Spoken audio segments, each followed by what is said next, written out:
So now we turn to this idea of, guarding one's privates within marriage.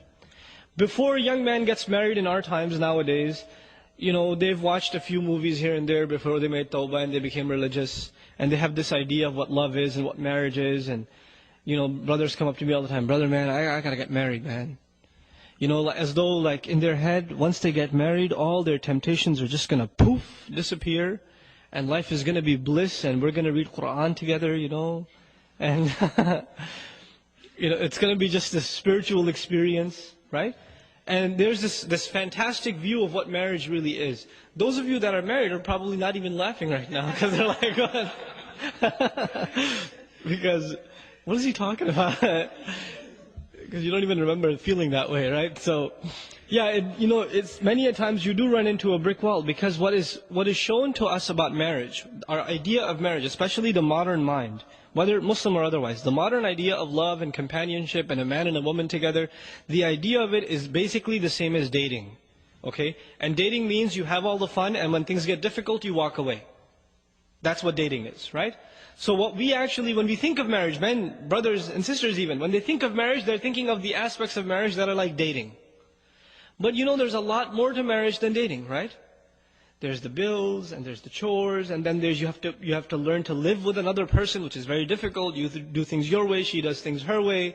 And now there's a towel hanging the wrong way, or the toothbrush is in a different place, or, there's too little sugar in your coffee or something, or little things start adding up and in the beginning, I love her too much, I'm not going to say anything, I can handle this. But a couple of years later, it starts piling up and you're like, again with the sugar, and it starts adding up. Now this doesn't happen in dating because you're tired of this girl, move on to the next one. Or she's tired of you, I think, I don't want to deal with your smell anymore, I'm out. It's just walk away from it. But marriage is a serious commitment. And the terminology used in Quran is very strong.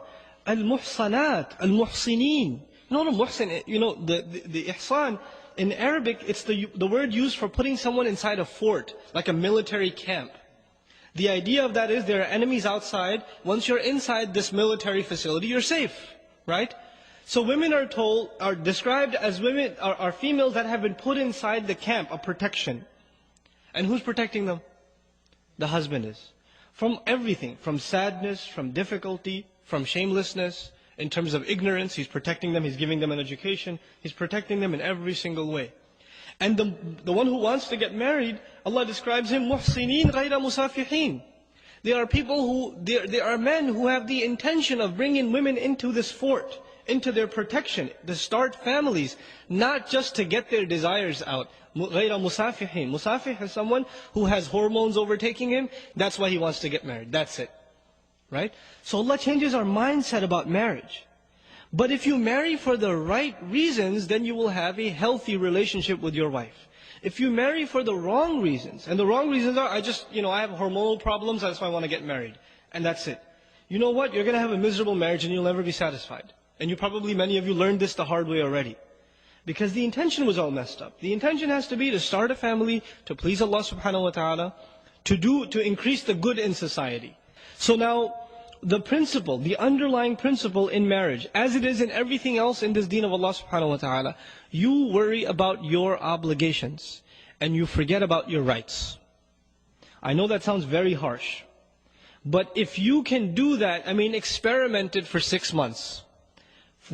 Forget about your rights, worry about your obligations. What can I do for my wife? What more can I do for her? Can I buy her a gift? I haven't given her anything for a long time. If she makes a mistake, pretend like she didn't even make it, right? وَإِن تَصْفَحُوا وَتَغْفِرُوا. تَعْفُوا وَتَصْفَحُوا. تَصْفَحُوا means cover the page. When you cover a page, you can't see the previous page, right? So if your wife makes a mistake, you pretend like you don't even see it, right? Instead of bringing it up and again with this, So you cover her mistakes, and you go out of your way to fulfill your side of the obligations. You go out of your way to show sabr and compassion and overlooking, and even the hurtful comments, you don't respond to them except with a smile, etc., etc. You go out of your way to do your part. Because when you start expecting, You expect certain things from your wife. She should take care of me. I have physical needs. I have psychological needs. She should give me company. She should be nicer to me. She should smile when I come home from work instead of frowning at me all the time and reminding me what groceries I didn't do or what laundry I forgot to finish, right? She should be nicer to me. There's always these expectations in your head. And you know the believer, who does he expect from? The believer expects from his Lord, right? Because everyone besides Allah subhanahu wa ta'ala will disappoint your expectations. ضَعُفَ الطَّالِبْ وَالْمَطْلُوبِ is a universal principle Allah Azza wa Jalla revealed. The one who seeks, the one who demands is weak, has been weakened. And whatever he seeks has also been weakened, inherently weak. So long as you place any hopes in creation, you are necessarily going to be disappointed. You put hopes in your boss, he's going to give you a promotion, it's not going to happen. You know? You put hopes in a friend, he's going to come through, he gave you an appointment time, he's going to pick you up, he's going to be late. He's not going to be able to make it. You put hopes in creation, you put hopes in things, they will disappoint you. Allah Azza wa Jal wants us to learn to place hopes only in Him. And then when this attitude is developed, then what happens is, if your wife gives you a little, you're very grateful because you weren't expecting anything. A lot of times what happens is, we read a couple of Islamic books, maybe a couple of hadith about the rights of a husband and the rights of a wife, and what the crazy thing that happens is, husbands are reading about what husbands deserve, and wives are reading about what wives deserve. As opposed to the opposite. Husbands are supposed to be reading about what? What the wives deserve. But everybody's obsessed with themselves. They're selfish. Even when they come to Islam, they learn and they study that which serves them. So for example, parents, they may not know any Qur'an, but they know وَبِالْوَالِدَيْنِ إِحْسَانًا. They know that one. They don't even know where it is in the Qur'an, but they know this by heart. Right? Why do they know this by heart? Because it serves them. Right? The men, they may not know much about Qur'an, but as soon as the wife says a word, الرِّجَالْ قَوَّمُونَ عَلَى النِّسَاءِ, because it's self-serving. Now you're not a servant of Allah subhanahu wa ta'ala, you're using Allah's deen to serve yourself, right?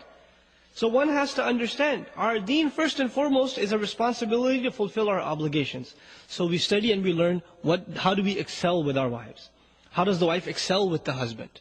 You know, I gave a khutbah some time ago about the rights of the wife and the husband. And you know, I made 2 handouts. One was advice for wives, one was advice for husbands. And I said it over and over in the khutbah.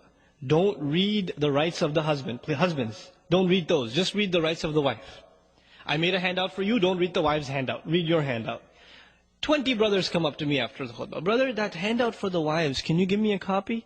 It's like, no, I can't give you a copy.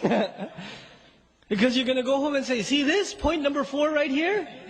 You've been missing out on this for 6 months. You know? And these are real problems in marriage. This can lead to a really serious turmoil in marriage. So you want to have a healthy relationship in marriage, you have to take care of your obligations.